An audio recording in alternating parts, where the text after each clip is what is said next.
देखिए, सुबह के इस वक्त 9 बज रहे हैं। कुहा किया हुआ है, मौसम ठंड है, सर्द का मौसम है, लेकिन राजभवन के बाहर का आपको हम दृश्य दिखाना चाहेंगे। मेरे पीछे मीडिया कर्मियों का जमावड़ा। आज बेहद बड़ा दिन है बिहार की राजनीति में। कारण नीतीश कुमार फिर से शपथ लेने जा रहे हैं। नीतीश कुमार एक रिकॉर्ड कायम करने जा रहे हैं कि एक ही टर्म में वो तीसरी बार शपथ लेंगे बिना चुनाव करवाए हुए। 2020 का चुनाव हुआ, सबसे छोटी पार्टी बनकर उभरी जदयू, बावजूद इसके बीजेपी उनको सीएम बनाती है।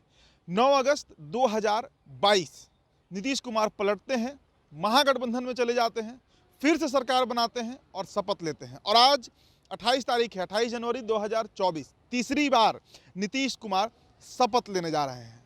कारण क्या है? और सबसे बड़ा सवाल जो पूरी बिहार की जनता जानना चाह रही होगी कि आखिरकार बीजेपी की ऐसी क्या मजबूरी है? क्या बीजेपी को राम मंदिर पर भरोसा नहीं है? क्या बीजेपी को जो 370 हटाया गया उस पर भरोसा नहीं है? बीजेपी को आखिर इतना डर क्यों है बिहार को लेकर कि वो नीतीश कुमार को एक्सेप्ट कर रही है, नीतीश कुमार को फिर से ताजपोशी कराने जा रही है? और ताजपोशी बीजेपी के राष्ट्रीय अध्यक्ष जेपी नड्डा खुद आज 3 बजे, शाम 3 बजे निजी विमान से पटना पहुंचेंगे और उसके बाद नीतीश कुमार की ताजपोशी करेंगे। खबर यह है कि नीतीश कुमार ने सब शेड्यूल तय कर लिया है, चिट्ठी टाइप हो चुकी है, सिग्नेचर हो चुका है और एक फिक्स टाइम पर वो राजभवन पहुंचेंगे और त्यागपत्र देंगे और उसके तुरंत बाद बीजेपी के समर्थन से वो सरकार बनाएंगे। ये भी हो सकता है कि वो त्यागपत्र ना दे और कैबिनेट बर्खास्त करे और बीजेपी उनको बाहर से समर्थन दे और नीतीश कुमार फिर से मुख्यमंत्री बनेंगे। लेकिन बड़ा सवाल वही है कि आखिर क्यों ये हो क्यों रहा है? नीतीश कुमार को बीजेपी एक्सेप्ट क्यों कर रही है और नीतीश कुमार बीजेपी के साथ क्यों जा रहे हैं? देखिए, दोनों प्रश्नों पर अगर हम मंथन करें, विचार करें, तो जो बातें सामने आ रही हैं, नरेंद्र मोदी को इस बात का इल्म अच्छे से है, क्योंकि लगातार जो सर्वे रिपोर्ट आए हैं उसमें चाचा भतीजे की जो जोड़ी है नीतीश और तेजस्वी की, वो बीजेपी को बड़ा नुकसान बिहार में कर सकती है। ये तो एक फैक्टर हुआ, लेकिन सबसे बड़ा जो मसला है वो रहा इंडिया गठबंधन। इंडिया गठबंधन जब से बना है तब से बीजेपी की मुसीबतें जो हैं वो कहीं ना कहीं बढ़ी हैं और उसके नेतृत्वकर्ता, उस मंच को सजाने वाले नेता नीतीश कुमार रहे हैं। नीतीश कुमार ना सिर्फ उस मंच को सजाएं बल्कि 26 दलों को एक मंच पर ले आए। जो इतिहास है, जो कभी नहीं हुआ भारत में, वो काम नीतीश कुमार ने कर दिखाया और इस बात का डर बीजेपी को है। यही कारण है कि बीजेपी, देखिए, बीजेपी आज जिस कंडीशन में है, जो एक लहर है, जो एक वेव है, उसमें ये कहीं दो राय नहीं है कि बीजेपी आज सबसे मजबूत पार्टी है, दुनिया की सबसे बड़ी पार्टी है, 20 करोड़ इसके सदस्य हैं, दुनिया के सबसे बड़े नेता बनकर उभरे हैं नरेंद्र मोदी। लेकिन बावजूद इसके बिहार में पेंच फंस जाता है। बिहार में आपको याद होगा 2019 का लोकसभा चुनाव 40 के 39 सीट मिले थे, लेकिन इतना होने के बावजूद बिहार पेंच फंसा रहा था और नीतीश कुमार जिस मंच का संचालन कर रहे थे, हम इंडिया गठबंधन की बात कर रहे हैं, वो आज ध्वस्त हो जाएगा, वो खत्म हो जाएगा। हम इसलिए ये बात कर रहे हैं क्योंकि इंडिया गठबंधन जो है वो उसके नेतृत्वकर्ता जब खुद ही गायब हो जाएंगे तो आखिरकार वो कैसे रहेगा? और देखिए, जो अभी तक खबर आई है उसके अनुसार बिहार के मुख्यमंत्री नीतीश कुमार जो है वो गवर्नर से आज मिलेंगे और उसका जो टाइम शेड्यूल है वो फिक्स कर दिया गया है। तो इंडिया गठबंधन पे हम बात कर रहे थे। इंडिया गठबंधन आज नेस्तनाबूत हो जाएगा, खत्म हो जाएगा, ये बात पक्के तौर पर स्पष्ट है। तो ऐसे में सबसे बड़ी उपलब्धि बीजेपी की नीतीश कुमार को लाने से ये होने वाली है कि इंडिया गठबंधन के ताबूत का अंतिम कील आज ठोक दिया जाएगा और इंडिया गठबंधन खत्म हो जाएगा। अब नीतीश कुमार के पर्सपेक्टिव से आप सोचिए, नीतीश कुमार आखिरकार इंडिया गठबंधन क्यों छोड़े?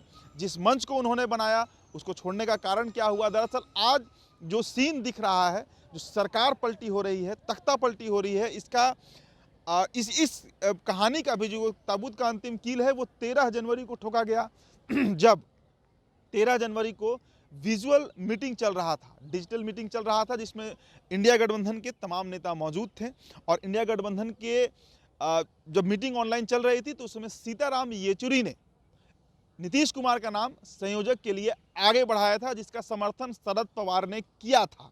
जी हाँ, शरद पवार ने उसका समर्थन किया था जब सीताराम येचुरी ने नीतीश कुमार का नाम बजाबते कन्वेनर के लिए इंडिया गठबंधन का आगे बढ़ाया था। लेकिन उसी वक्त राहुल गांधी ने उस पर ऑब्जेक्शन लगाया और राहुल गांधी ने कहा कि ममता बनर्जी को यह नागवार गुजरेगा, ममता बनर्जी को यह मंजूर नहीं होगा। इस पर नीतीश कुमार तमतमा गए, क्योंकि 26 दलों में अगर एक दल तैयार नहीं भी है तो 25 दल तो कम से कम तैयार था।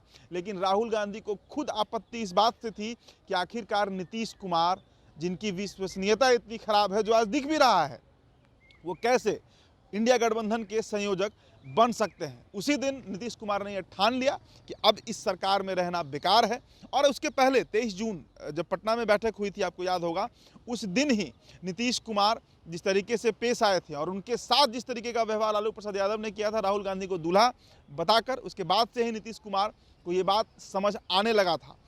फिर बेंगलोर की बैठक, फिर मुंबई की बैठक और उसके बाद दिल्ली के अशोका होटल में बैठक, जहां पर मल्लिकार्जुन खड़गे को प्रधानमंत्री पद का दावेदार बताया गया। नीतीश कुमार तमतमा कर निकले थे। तो नीतीश कुमार की लगातार वहां पर बेइज्जती हो रही थी, ये भी एक कारण था। और नीतीश कुमार जो सपना संजोकर इंडिया गठबंधन का मंच तैयार करवाए थे, वो सपना यही था कि वो प्रधानमंत्री पद के दावेदार बनेंगे। कारण राहुल गांधी के योग्यता पर बार बार सवाल उठते रहा है और नीतीश कुमार सबसे कॉम्पिटेंट ओबीसी फेस हो सकते थे प्रधानमंत्री पद के दावेदारी के लिए, लेकिन ऐसा हुआ नहीं।